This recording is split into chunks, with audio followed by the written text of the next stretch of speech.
Muy buenas tardes, querido auditorio de la Nación TV. Sean bienvenidos a un nuevo capítulo en este espacio.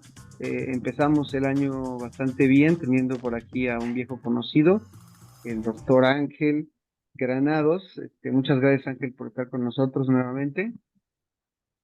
Eh, el día de hoy vamos a trabajar un poco respecto a algunas de las últimas noticias que se han estado teniendo respecto al ZLN y un poco a la relación que se han estado teniendo con el gobierno de Andrés Manuel López Obrador en los últimos días. Recordemos que el 1 de enero pasado se cumplieron 30 años del histórico lanzamiento del ZLN en Chiapas, un levantamiento armado orientado principalmente a la toma del poder en México y que preveía pues la acción, ¿no? También de los núcleos urbanos que también habían sido desarrollados por las Fuerzas de Liberación Nacional, este grupo guerrillero formado en 1969. Y bueno, aparte de todo el revuelo que se hizo con los festejos que se realizaron allá en Chiapas, unos días después AMLO salió a hablar de ellos en la mañanera y bueno, nuevamente hubo algunos encontronazos ahí. Si bien el movimiento zapatista se encuentra en una crisis evidente, al ya no ser el referente que era en los noventas en términos político-ideológicos, además, por supuesto, de la ola de violencia que cada vez más afecta a sus comunidades, valdría la pena un balance. Ángel, ¿cuál crees que ha sido el papel, digamos, que el STLN ha tenido en la historia mexicana e incluso podríamos decir mundial? Pues primero, Jesús, buenas tardes. Bueno, no sabemos a qué hora van a escuchar esta transmisión, pero buen día a todos y a todas. Muchas gracias por la invitación. Yo encantado de poder conversar con amigos, contigo, en este proyecto tan interesante y apoyarlos en todo lo que se pueda. Bueno, el balance es, yo no estaría, híjole, yo no estaría tan seguro que se encuentra en un periodo de crisis como tal el ZLN. Quizás podríamos hablar de algunas distintas etapas que ha vivido. Sin duda alguna, su poder, o sea, si hablamos respecto al poder de convocatoria que tiene ahora frente a lo que se conoce como sociedad civil, pues ha cambiado totalmente y por supuesto también las propias herramientas que ellos han utilizado por motu propio, o sea, por decisión propia, pero también porque los tiempos han cambiado constantemente, ¿no? El EZ a finales de los noventas fue uno de los primeros movimientos sociales que empezó a utilizar de la manera en la que ha utilizado el Internet y eso también, pues le trajo afortunadas alianzas que no se basaron únicamente en México, sino sobre todo en algunas regiones de Europa. Yo visité las comunidades zapatistas antes del 2012, yo creo que por ahí, entre el 2007 y el 2009, fuimos a hacer trabajo de base, amparados por un profesor de la Facultad de Ciencias Políticas que ya falleció, cuando en ese entonces todavía existía algo que se llamaba Capice, que era un centro de civiles y académicos que se encargaban de apoyar al EZ, dándole cobertura para narrar y defender algunas situaciones jurídicas, pero todo para relatorías de, sobre todo, perdón, para relatorías de derechos humanos. Y lo que nos tocaba hacer era llegar a algunas comunidades durante menos de un mes, lo hicimos, a ayudarles a los compas, que es como se llaman entre ellos o como se les suele llamar, a relatar, a narrar los ataques que sufrían por parte de los paramilitares. Nos decían que en algunas ocasiones, incluso esas visitas de relatorías únicamente, o sea, esa era la intervención que hacíamos. Otros compañeros se fueron al Amate, donde todavía hay algunos presos políticos del EZ, pero nos decían que esas simples visitas para concretar las relatorías les ayudan mucho a ellos porque se enteraban las organizaciones de los paramilitares y entonces no había ataques o había menos ataques durante esas fechas. Y me acuerdo mucho que en ese entonces, pues también debíamos de tener mucho cuidado para hacer esas visitas porque pues sí había una presencia militar importante en el estado y también pues había, digo, al final el EZ con la categoría medio sui generis que guarda, no es necesariamente ahorita una guerrilla, eh, o dejó de ser un movimiento armado para ser un movimiento social con bases y demás, pero en algún sentido pues también había una parte medio clandestina del asunto, ¿no? Incluso la forma de acercamiento con las comunidades zapatistas pues fue llegar nosotros a la comunidad y esperar a que la comunidad nos admitiera a través de su Junta de Buen Gobierno, ¿no? En el Caracol, Roberto Barrios fue el que fuimos, ¿no? Un camino muy bonito, también caminamos por las montañas, pero lo interesante de todo esto es lo que digo es, ellos nos decían a lo que iba, lo que quería llegar de esta reflexión respecto a su potencia de llamamiento respecto a la sociedad. Ellos nos decían que incluso con el paso del tiempo habían descubierto que pues sí, o sea, esa cercanía tan masiva con la sociedad mexicana dejó de ser tal, pero entraron en una etapa distinta en la que tenían alianzas como más continuas con algunas organizaciones y con gente interesada en el movimiento de Europa. E incluso de alguna forma, la gente que hacía base, digamos, en San Cristóbal, que no era el zapatista del EZ, pero que estaban con ellos apoyándolos, nos decían, pues sí es cierto, o sea, resulta que este tipo de brigada que están llevando ustedes de acompañamiento civil, por llamarlo de alguna forma, pues sucede con mucho mayor continuidad con compañeros que no son mexicanos, ¿no? Entonces era impresionante. Después, después por ahí no recuerdo bien si los 2000 se hizo una campaña muy interesante en donde había esto que se conoce como la escuelita zapatista, ¿no? Y creo que es parte de los aprendizajes, independientemente de si uno tuvo la oportunidad de acercarse a las comunidades zapatistas. Lo digo así en pasado porque aparentemente una de las decisiones que se tomó recientemente es precisamente esa, ¿no? Como regresar al hermetismo que ya venían platicando ellos. En algunas de las correspondencias que están publicadas en Enlace Zapatista se dice, ¿no? Pues es que llevábamos 10 años tomando la decisión de si cambiábamos o no de estructura organizativa.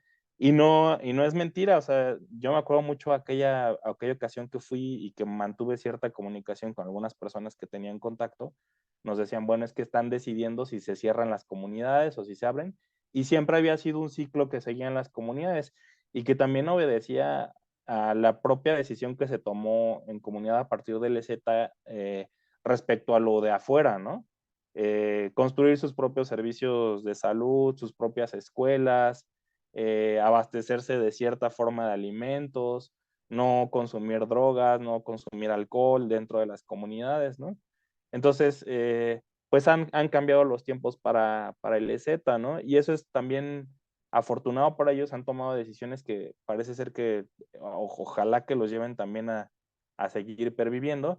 Y decía, ese es uno de los aprendizajes, independientemente de tener la relación directa o no, pues el experimentar la cuestión de la autonomía, ¿no?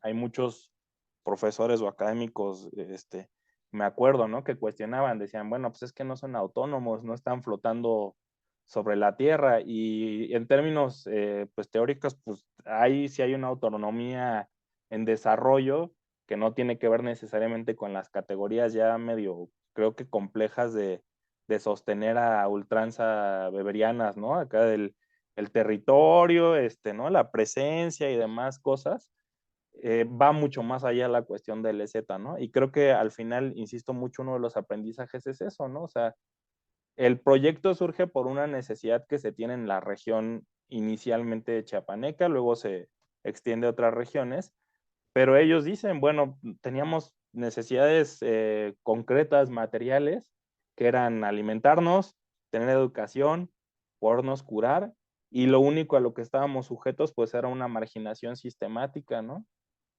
Por eso también en ese año en el que ellos se alzan en el 94, el 1 de enero, pues también hay una relación distinta con el gobierno, ¿no? Sí hay una franca hostilidad que significaba presencia militar, que significaba también enfrentamientos. Se habla también de que en aquel entonces, bueno, esa es una leyenda interna, eh, las guardias, digamos, militares del zapatismo siguen usando ahora bastones de madera, ¿no? Y se habla la leyenda interna de que el motivo de que utilicen los bastones de madera es que en el 94, en los primeros combates, sí utilizaron armas de fuego, eh, y cuando cayeron los combatientes, hubo escenas montadas por los militares o por los gobiernos estatales o por el gobierno federal, en donde intercambiaban las armas de fuego por palos para tratar de enviar el mensaje de que habían sido embaucados por un grupo de personas externas a las comunidades indígenas o a la región chiapaneca y que habían sido llevados a una aventura, ¿no? Esa hipótesis pues quedó demolida porque ahora uno ve el sistema de organización que tienen hacia adentro y pues funciona de alguna forma u otra y por supuesto se toman decisiones hacia adentro y tienen incluso un ritmo distinto de tomar decisiones que pues en las zonas urbanas, que no solamente obedece a la cuestión de ser urbano o ser rural, ¿no? Sino se organizan de una forma distinta, toman las decisiones de una forma distinta. Entonces, sin duda los tiempos han cambiado, ¿no? Y ahora este, también se retoman algunas formas de subvertir la realidad que son interesantes y que no son propias de los zapatistas. Por ahí leí un artículo que decía que son muy revolucionarios haciéndolo eso. No son propias de ellos, son propias de los mexicanos, ¿no? En el festejo de los 30 años hicieron una pastorela contando su historia, los cambios que ha habido y también criticando al gobierno, ¿no? Y eso es algo, pues, que forma parte de nuestra cultura, ¿no? O sea, yo he visto pastorelas en otros lados, se hace lo mismo, unos se tiene que burlar de las circunstancias en las que está, la critica, es algo teatral, ¿no? Pero, pues sí, o sea, los tiempos han cambiado, la relación también con el gobierno ha cambiado, ellos han mantenido una crítica, yo diría, no, por lo que he visto en las últimas comunicaciones, no tan férrea al gobierno actual y el gobierno actual pues contesta, ¿no? Digo, no podemos olvidar cuál era la relación que se tenía, por ejemplo, con el gobierno de Fox, porque Fox tomó en los años 2000, porque Fox tomó la decisión de decir, a ver, esto se trata de mercadotecnia política, pues vamos a darle a los problemas que están patentes, ¿no? Por supuesto, en ese entonces una situación que afloraba en la opinión pública, ya que él tomó la decisión de decir, si yo soy presidente, vamos a resolver este tema en 5 minutos y a través de esto y aquello, ¿no? Hubo esfuerzos, hubo acercamientos, pues aquellos de los acercamientos terminaron, por supuesto, decepcionados. No creo que tuvieran tampoco muchas expectativas al respecto, pero al menos se dio ese acercamiento. Ahora, francamente, no sé si hay un acercamiento directo o hay una forma seguramente habrá alguna forma de comunicarse indirecta, por decirlo de alguna forma, entre el EZ y el gobierno actual, pero no hay un mecanismo institucional que esté preciso, que diga, bueno, a ver, a través de esto vamos a llevar las conversaciones con el EZ para, ¿no? No, hasta donde yo sé no lo existe ahora, ¿no? Pero bueno, esto un poco como recapitulación de lo que ocurrió aquel 1 de enero de 1994. Pues como anécdota, yo estaba chamaquito en aquel entonces y andaba por allá, entonces me recuerdan mis papás que nos tocó ver los cinturones de paz, ¿no? Y también, por supuesto, pues Chiapas se llenó de retenes militares en aquel entonces para tratar de observar más de cerca y obstaculizar lo que estaba sucediendo en esas comunidades, ¿no? Pero Claro, pues esto sería lo primero que diría yo al respecto. claro, excelente, gracias. Sí, no, bueno, hay que recordar justamente eso, ¿no? Lo sorprendente que fue en su momento esto, o sea, pues fue hace apenas 30 años, es bastante poco en términos históricos, y fue un golpe brutal, nadie se esperaba un lanzamiento como ese, y justamente creo que lo más importante aquí es lo que tú resaltas en términos de el proyecto, la capacidad del proyecto en lo simbólico y en lo real, obviamente, en términos de que si bien fue un lanzamiento, digamos, proyectado, sí, desde una planificación de una organización guerrillera, obviamente con un fuerte lazo democrático con las comunidades, porque así lo era, lo que viene después, ¿no? Tras el cese al fuego, que fue impulsado, también recordemos, por la sociedad civil, que llamó justamente a detener la masacre que el ejército estaba llevando a cabo, los ecos de ese evento, ¿no? Y el subsecuente proceso de reorganización en torno a los territorios autónomos y el proyecto político zapatista, pues marcó la historia, ¿no? No solo mexicana, Recordemos que fue inspirador para toda la cuestión del movimiento altermundista, toda esta oposición, digamos, a los procesos de globalización que estaban, digamos, impulsándose a nivel internacional y que, bueno, tiene repercusiones incluso en Medio Oriente, ¿no? Donde vemos también que muchas organizaciones reivindican el proceso zapatista y que justamente a veces creo que lo delicado en esto es pensar que aunque esto fue hace apenas 30 años y todo este proceso sigue ahí, en muchas ocasiones se cambia mucho la historia, ¿no? Se busca plantear como que todo esto es cuestión de su comandante Marcos, ¿no? Con esta imagen demonizada que siempre tratan de hacer, tanto de él como de Yáñez, ¿no? De las Fuerzas de Liberación Nacional, como una lógica de mandar a morir a la gente cuando fueron, pues, obviamente, decisiones que se tomaban como organización y que respondían a objetivos, como tú decías, ¿no? Necesarios. Recordemos que Chiapas, aún con el atraso que hoy existe, bueno, pues hace 30 años era peor, ¿no? Y era brutal. Ahora, entrando en términos ya de la disyuntiva entre AMLO y el ZLN, recordemos que esto no solo surgió por la negativa del ZLN a la vía electoral, lo cual siempre se ha mantenido, digamos, y las críticas también al proyecto, ¿no? Sino también el clima que ha imperado en el gobierno de AMLO.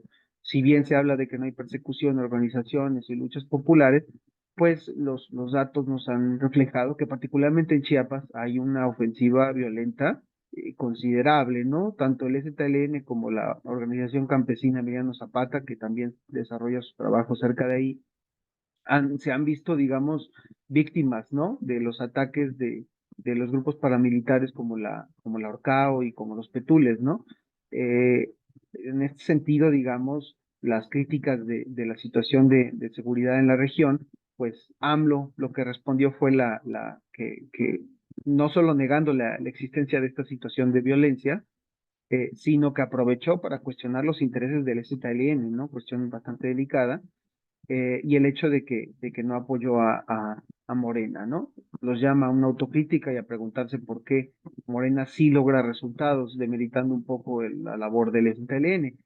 Todo esto se desprende de una serie de comunicados, Ángel, que el STLN estuvo realizando a fines del año pasado, en el cual, digamos, construyen todo lo que está pasando en Chiapas y hablan un poco de lo que se están enfrentando. ¿Qué nos podrías, digamos, comentar respecto a estos últimos comunicados y un poco a lo último, en lo que está, digamos, el ZLN? Ya perfilabas algunas claves hace un momento. Bueno, primero también en algunas otras emisiones de estas magníficas conversaciones lo habíamos platicado. Eh, Desafortunadamente también esta postura, pues yo diría incluso ambigua o de repente negacionista del presidente, tiene un reflejo, digo, desafortunadamente porque podría quedarse en una postura personal antagónica política que en algún sentido sería entendible, porque yo soy el presidente, soy el representante máximo en algún sentido o el ejemplo de todo un movimiento, de todo un partido que se llama Morena, eh, pero podría quedarse hasta ahí, pero desafortunadamente creo que tiene también un reflejo muy marcado dentro de la propia organización. Eh, Creo que no está incorporado dentro de la formación política que tienen en Morena. O sea, obviamente tienen que plantear una historia afín a la organización, pero creo que sería importante también entender que en este país cualquier cambio, cualquier transformación política depende mucho de cómo se van eslabonando las rebeliones a lo largo de una historia de mediano, de largo plazo.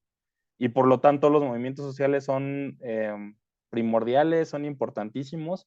Y es más, el que en el 2018 haya llegado el presidente no hubiera podido haberse sucedido sin la suma de todos los movimientos sociales que vinieron anteriormente, ¿no? Y que después hubo un reflejo en las agendas de gobierno, en las agendas políticas, ¿no? Pero es muy desafortunado que ahora también, desde mi punto de vista, Morena no esté recuperando el poderle transmitir esa importancia de los movimientos sociales a los militantes o a la gente que está formando. Y en el caso específico, pues del ZLN, ha sido muy evidente.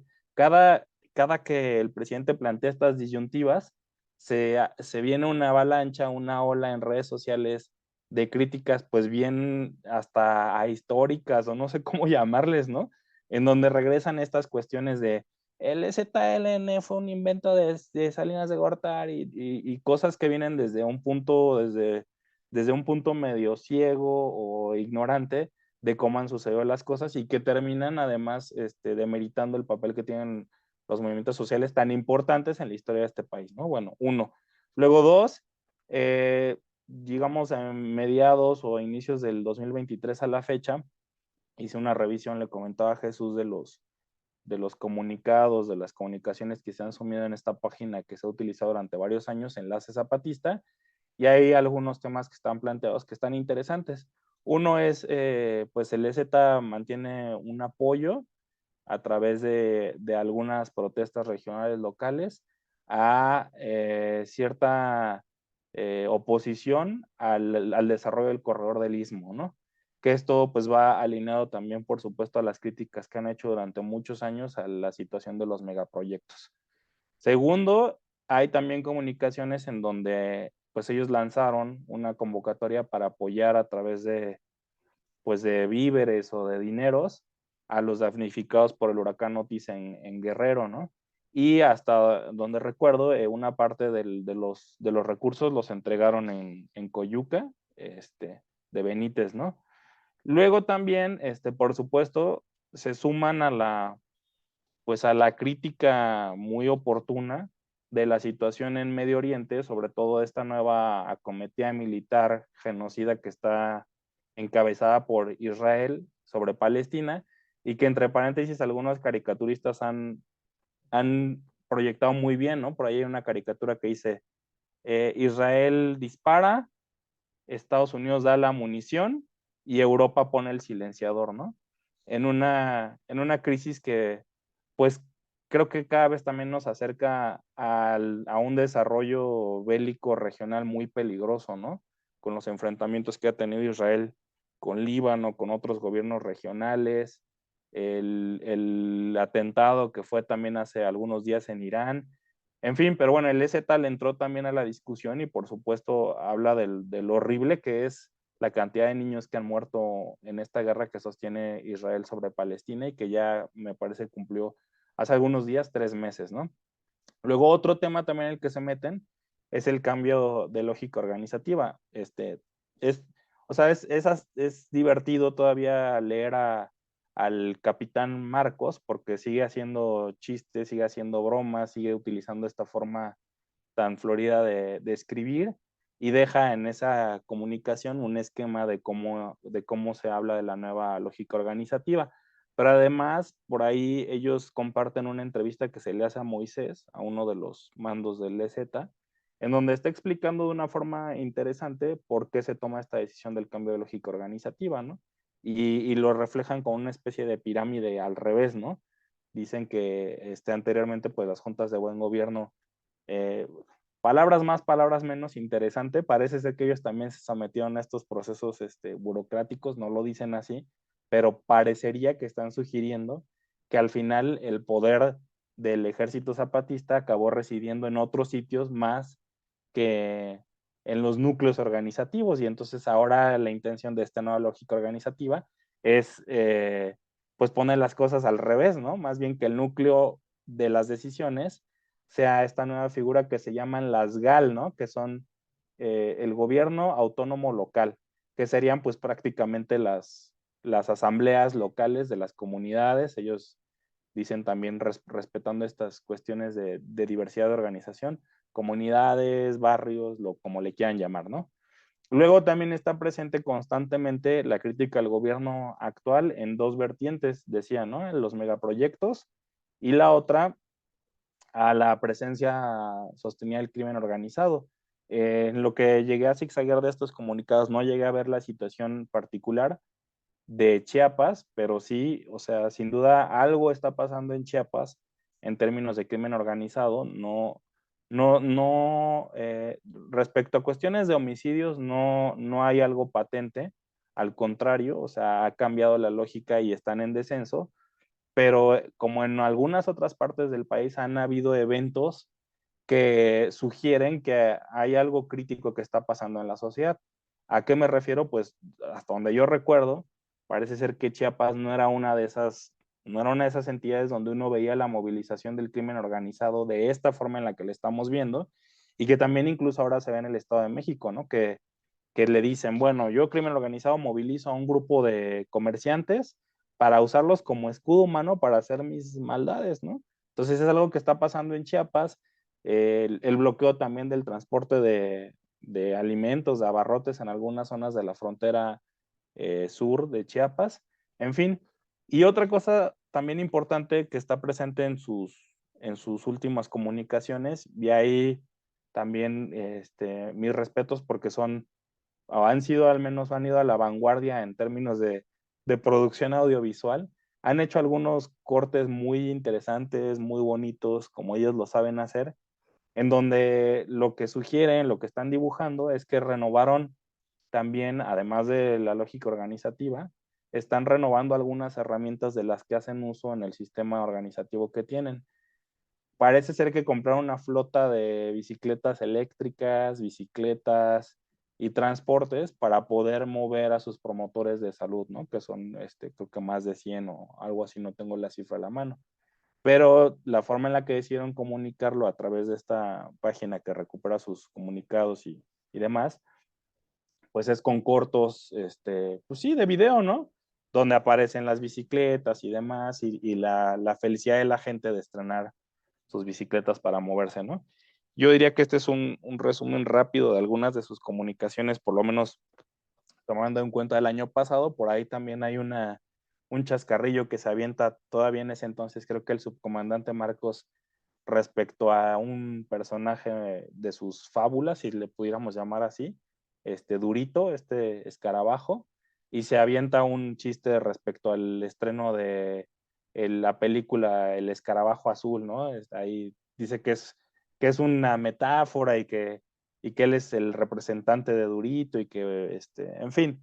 Pero bueno, están estas comunicaciones y también estos temas creo que definen un poco la lógica. Por cierto, la lógica actual al menos del EZ. Por cierto, yo pienso que en algún sentido el gobierno mexicano debería de estarle dando seguimiento a estas comunicaciones en el área de inteligencia que tienen, en esto que se llama el Centro Nacional de Inteligencia. Dudo que el presidente se mantenga al tanto directamente de cómo van evolucionando estas comunicaciones. No tiene tiempo para ver o para hacer todo, pero pues la posición no ha cambiado mucho respecto al ZLN, ¿no? O sea, en tanto que ellos tienen una lógica de construcción de la autonomía, que no asumen la política institucional como una forma de cambiar las cosas, y que el presidente pues sí la asume, ¿no? O sea, asume que existen partidos políticos y que son la opción adecuada. Un poco en resumen, los mexicanos tenemos derecho a la rebelión, sí, y a cambiar el gobierno, pero a través de las instituciones que la Constitución nos da, de las herramientas legales, ¿no? Entonces, en tanto existen esas diferencias, pues prácticamente la posición del presidente no ha cambiado de hace tiempo. Lo que creo que en el fondo también subyace es esa crítica que en algunas ocasiones lo hizo durante este sexenio ya siendo presidente, que ellos tomaron la decisión de no participar en las elecciones, y además en algunos momentos de la historia mexicana han promovido que no se vote, ¿no? Y eso pues también son discusiones interesantes, ¿no? De cómo asumir una forma de participación política desde cualquier punto en el que uno se encuentra, ¿no? Como ciudadano común y corriente, como comerciante, como académico, como lo que sea, la forma que uno decide de participar en política, ¿no? Entonces, en tanto son dos mundos distintos, pues no ha cambiado la posición del presidente. Claro. Sí, no, bueno, y creo que aquí lo que subyace, bueno, me perdonarán nuestros seguidores que apoyen al gobierno actual, me lo perdonarán, pero creo que justo la cuestión aquí con AMLO es que en general tiende a respetar todas las formas de lucha, pero más allá de reconocer simplemente que hay diferencias en los proyectos, tiende a ensañarse bastante con las organizaciones que no lo apoyan directamente a él. lejos de cuáles sean las vías, ¿no? O sea, porque en este caso la crítica viene en el sentido de que si ellos han logrado o no algo después de optar, digamos, por las armas en su momento, pero esas críticas también se las ha hecho a la CENTE, que es una organización pues legal, ¿no? Sindical, también se las ha hecho a los protestantes, ¿no? A quienes protestan contra el proyecto integral Morelos, por ejemplo, ¿no? Recordemos esas eh, tan tristes expresiones de conservadores de izquierda, y peor aún, lo hizo hace unos meses cuando criticó no solo a la Fiscalía Especializada del caso Ayotzinapa, en particular a Omar Gómez Trejo, sino también las críticas que le hizo a la Organización de los Padres de los 43 y a las organizaciones que los han estado apoyando estos años con cuestiones de derechos humanos, ¿no? Como va a ser el Centro PRO o la Chinolan, etcétera, ¿no? Entonces, esto nos habla un poco de lo que ya sabemos y hemos trabajado aquí en muchas ocasiones, que es la naturaleza, digamos, del proyecto político de AMLO y de su naturaleza como político. Yo a veces extraño bastante el AMLO de 2006 que llamaba a mandar al carajo a las instituciones, pero bueno, todos tienen derecho a cambiar de parecer, ¿no?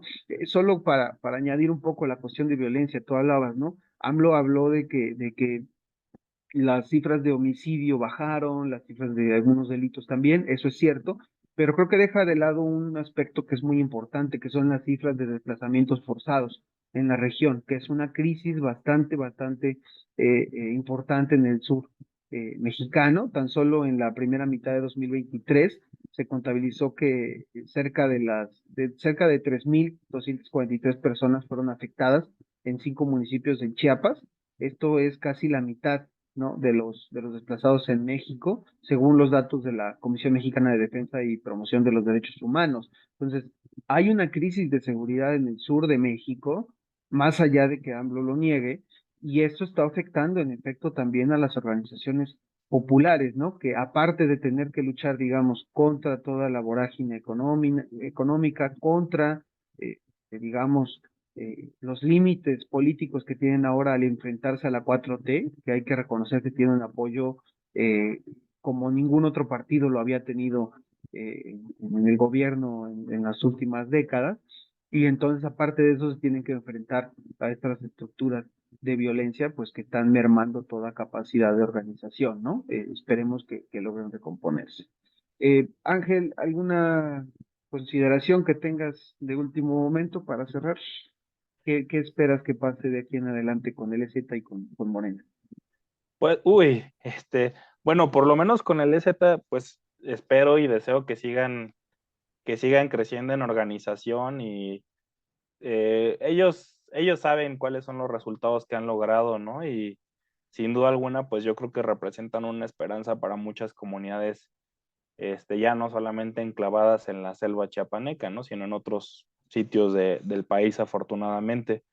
Eh, pues no, o sea, definitivamente no se le pueden pedir peras al olmo, ¿no? O sea, no podemos esperar tampoco, no podemos forzar que ellos construyan una relación con el actual gobierno que no va a ser ni productiva ni tiene ningún objetivo. Me llama a mí la atención que dentro de las reflexiones, quizás esa es una de las pocas coincidencias que hay entre el presidente y el EZ, en la reflexión que hace Moisés de por qué se van a cambiar la estructura organizativa del EZLN, él habla de una forma como muy ahí espontánea, aparece, desaparece, que también se habían enfrentado al reto de que en su convivencia con las organizaciones civiles, pues había algunas organizaciones civiles que eso lo entendían distinto y que al final pues terminaban intentando tomar decisiones que no les correspondían, ¿no? Y qué es la crítica que hace un poco el presidente a la situación que se desarrolló con el Centro PRO, ¿no? Y que hay pues pocas reflexiones cronológicas por lo entramado y lo complejo que ya resulta también el asunto, digamos, administrativo legal respecto a los 43. No complejo de que no tenga solución, más bien de que se ha entramado de todo el tiempo que se lleva, de todas las hipótesis que existen, de todos los datos que hace falta engarzar y recuperar, que pues en efecto también, o sea, dentro de esa situación, pues la gestión digamos, de las reuniones y una parte de la gestión del asunto, pues cambió o fue complementario de unas manos a otras durante un tiempo, ¿no? Se fueron involucrando ciertas organizaciones civiles y demás. Yo creo que algunas de ellas para bien definitivamente y otras, pues también dicho por los propios padres y madres, o sea, eso lo sabe el presidente, pues para mal, ¿no? Definitivamente, ¿no? No deja, no deja de ser así, digo, incluso el propio acontecimiento de la desaparición de los 43 de Ayotzinapa, pues tiene mucho que ver con disputas internas en algún sentido, de diferencias que se tenían hacia adentro de las propias organizaciones, de señalamientos también que se tienen contra algunos normalistas que se han abandonado. Yo por ahí descubrí, ¿no? Uno de los líderes de Ayotzinapa, cómo va cambiando su trayectoria de una forma muy extraña. Sucede el acontecimiento de Ayotzinapa, desaparece y reaparece en una campaña que hace la SEP por la reforma educativa, ¿no? Era el líder de los normalistas dentro de Ayotzinapa, la Parca, David Flores, ¿no? Y después aparece también en la nómina del gobierno, ¿no? Las diferencias que se tienen respecto al movimiento, en fin, o sea, es un tema bastante complejo. Eso, bueno, respecto al EZ, respecto a la cuestión de Ayotzinapa, respecto a Morena, pues nada, o sea, hay fuego en el rancho y yo pienso que qué bueno, afortunadamente que también pues hay una tensión sostenida dentro de ese partido, eh, de las distintas latitudes, ¿no? Antes de empezar a grabar, platicamos del caso de la Ciudad de México, ¿no? Donde pues había una franca intención de imponer a un personaje más allá de advenedizo con credenciales pues muy desafortunadas, ¿no? O sea, es más, ¿eh? O sea, poco se discute el asunto, pero lo que se debe juzgar de una persona que pretende, pienso yo, primordialmente que pretende presentarse para un cargo de elección popular es su capacidad para gobernar, y eso se desglosa al final en muchas cosas, unas de ellas tienen que ver con los principios, con la experiencia que se tiene, más allá de preparación profesional, con la experiencia que se tiene. Pues este hombre no tenía nada de eso.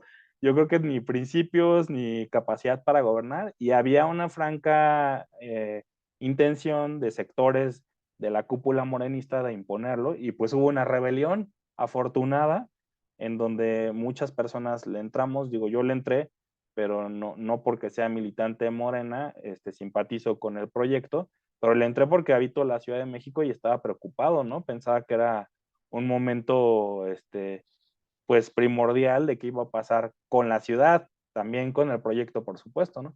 Afortunadamente el mensaje se escuchó fuerte y claro, y así hay muchos otros sitios, ¿no? Donde la gente, las bases han dicho, estamos en contra de que se esté incluyendo a gente.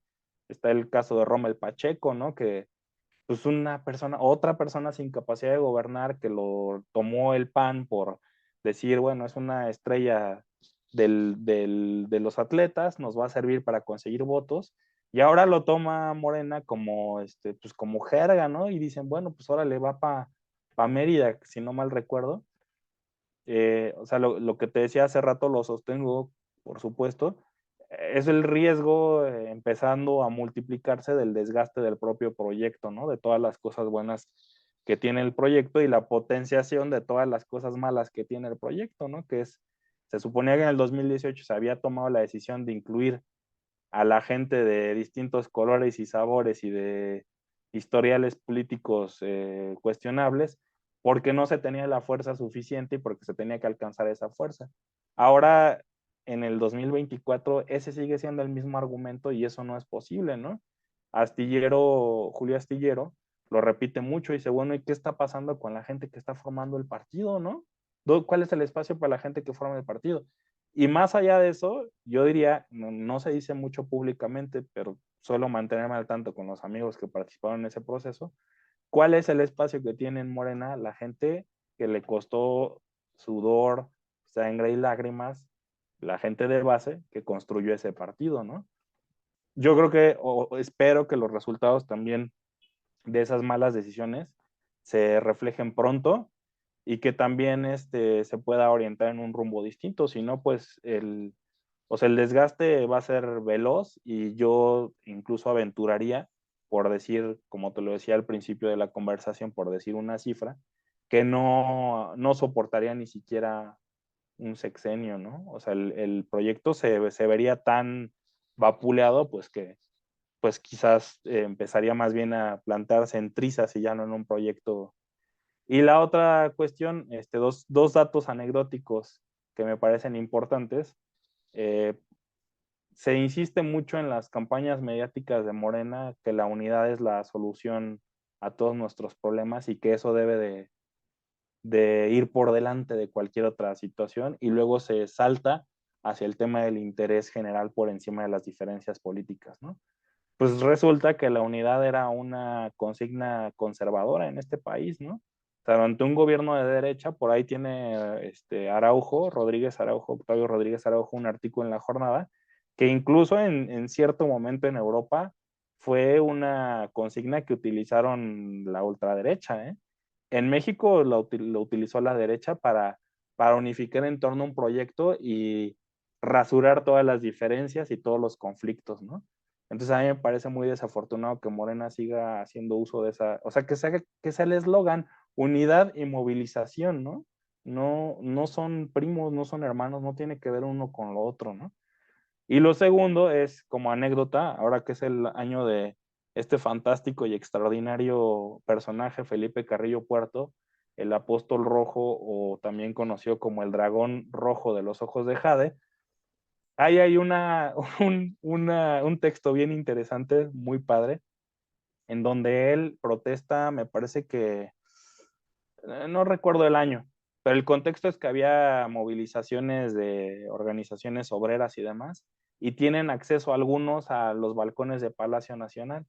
Y entonces él da un discurso desde el balcón de Palacio Nacional, llamando a incendiar Palacio Nacional y a eliminar las instituciones que no tienen ninguna utilidad, ningún objetivo. Y dice, en estos sitios habitan ladrones que nos han afectado todos los años, ¿no? Después empieza toda una controversia de que si se disculpa o no se disculpa y que debió de haber sido más matizado y que el calor, pero es lo interesante, ¿no? Es un personaje que tiene por lo visto, pues encontró también coincidencias con el presidente o el presidente seleccionó este personaje para hacer lo suyo con muchos logros y muy desconocido, ¿no? Desafortunadamente. Y que creo que hay que recuperar para poder proyectar también estos aprendizajes como los que el EZ ha dejado, ¿no? Seguramente, digo, yo esperaría que en los territorios liberados por el EZ, como ellos le llaman, pues enseñe cuáles son los logros alcanzados por el gobierno de Felipe Carrillo Puerto, ¿no? Está censurado, está vapuleado. Yo hace poco, por algunas circunstancias, empecé a leer el libro de Bartra, Sukun, Felipe Carrillo Puerto. Hombre, o sea, es una trayectoria, pero ineludible para cualquier persona que se asoma de izquierda o para cualquier movimiento social o para cualquier organización. Debemos de conocer más a Carrillo Puerto. Y ojalá dentro de las buenas decisiones que tome el gobierno, una sea promover más todo lo que logró este hombre, ¿no? Esperemos que sí se tenga ese reflejo. Y pues nada, pues es 7 de enero hoy y estamos en un año nuevo que es 2024. Esperemos que este año las elecciones pues no sean tan turbulentas, que se logre también hacer algo frente a las nuevas situaciones en las que está evolucionando el crimen organizado y que el proyecto que venga, pues ahora sí que gane el mejor y el que nos afecte menos y que los compañeros que tienen influencia dentro de los partidos que se asumen de izquierda, yo creo que Morena sigue siendo de izquierda, cada vez se está perdiendo más eso, pero, pero sigue siendo de izquierda, yo lo pienso, pues luchen y empujen fuerte para que esos sean los proyectos que se sostengan, ¿no? Claro, sí, sí, no, bueno, sin lugar a dudas será un año muy, muy interesante para el análisis y bueno, para la realidad mexicana, evidentemente. Y bueno, pues estaremos llevándoles por este canal también algunos de los humildes y modestos análisis que tratamos de hacer. Muchísimas gracias, Ángel, nuevamente.